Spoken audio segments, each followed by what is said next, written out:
ഞാൻ father Antony George കാരികുന്നേൽ, ഇപ്പോൾ താമരശ്ശേരി രൂപതയിൽപ്പെട്ട പെരിന്തൽമണ്ണ ഫൊറോന പള്ളിയിലെ വികാരിച്ചനാണ്. എൻ്റെ അമ്മാവനാണ്, അമ്മയുടെ ഇളയ ആങ്ങളെയാണ് മാത്യു മാഷ് ഇവിടെ വെച്ച് അപകടത്തിൽപ്പെട്ട് മരിക്കാനിടയായത്, ഉരുളുപൊട്ടി.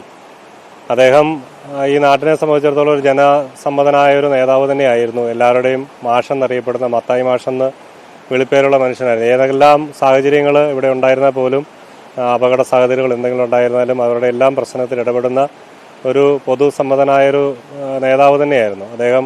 രാത്രി 11:30 ഇവിടെ ഉരുളുപൊട്ടലുണ്ടായെന്ന് അറിഞ്ഞിട്ട് ഇവിടെ സഹായിക്കാനായിട്ട് കയറി വന്നതാണ് ഇങ്ങോട്ട്, ഈ ഉരുളുപൊട്ടിയ സ്ഥലത്തേക്ക്.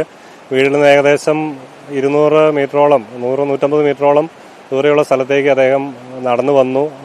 ഷിൻസ് എന്നുള്ള സഹോദരനെ കൂട്ടിക്കൊണ്ടാണ് വന്നത്. അപ്പോൾ അതിൻ്റെ ഉരുളുപൊട്ട് താഴെ 1-2 വീടുകൾ അവിടെ അംഗങ്ങളുണ്ടായിരുന്നു, വീട്ടുകാരുണ്ടായിരുന്നു.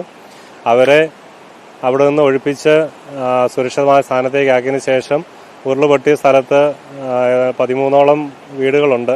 അപ്പോൾ അവിടെ ആരെങ്കിലും സഹായിക്കാനുണ്ടോ, ആരെങ്കിലും ഉണ്ടോ എന്നറിയാൻ വേണ്ടി അദ്ദേഹം അവിടെ നോക്കുകയും ആ സമയത്ത് മറ്റൊരു ഉരുളും ശക്തമായ വെള്ളമൊഴുക്കും വന്നപ്പോൾ അദ്ദേഹം അടുത്തിരുന്ന ഒരു കടത്തിണ്ണയിലേക്ക് കയറി. അപ്പോൾ അവിടെ നിന്ന് പിന്നെ രക്ഷപ്പെടാനായിട്ട് സാധിച്ചില്ല. ആ സമയത്ത് ശക്തമായ വെള്ളമൊഴുക്കുണ്ടായി, വലിയ ഉരുള് സംഭവിച്ചു, ഉരുള് പൊട്ടി. അദ്ദേഹം ആ ഉരുള് സംഭവിച്ചപ്പോൾ അദ്ദേഹം താഴേക്ക് ഒഴുകി പോവുകയാണ് ചെയ്തത്. 2 ദിവസമായിട്ട് അദ്ദേഹത്തിൻ്റെ മൃതശരീരം ഈ നാട്ടുകാരെല്ലാവരും കൂടെ തെരച്ചിലായിരുന്നു.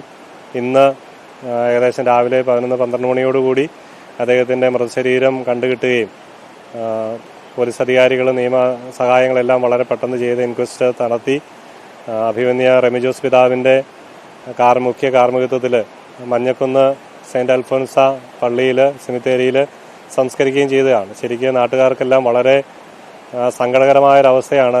ഒത്തിരി ജനങ്ങൾ ഇവിടെ ദുരിതാശ്വാസ ക്യാമ്പുകളിൽ 2 ദുരിതാശ്വാസ വിലങ്ങാട് മഞ്ഞക്കുന്നുമുള്ള ദുരിതാശ്വാസ ക്യാമ്പുകളായിട്ട് കഴിയുന്നുണ്ട്.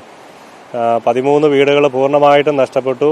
അത് ഒരു തരത്തിൽ അവിടെ വീട് ഉള്ള ഒരു സാഹചര്യം പോലും ഇവിടെ കാണാനായിട്ട് സാധിക്കില്ല. അത്ര ഭീകരമാണ് ഇവിടുത്തെ അവസ്ഥ.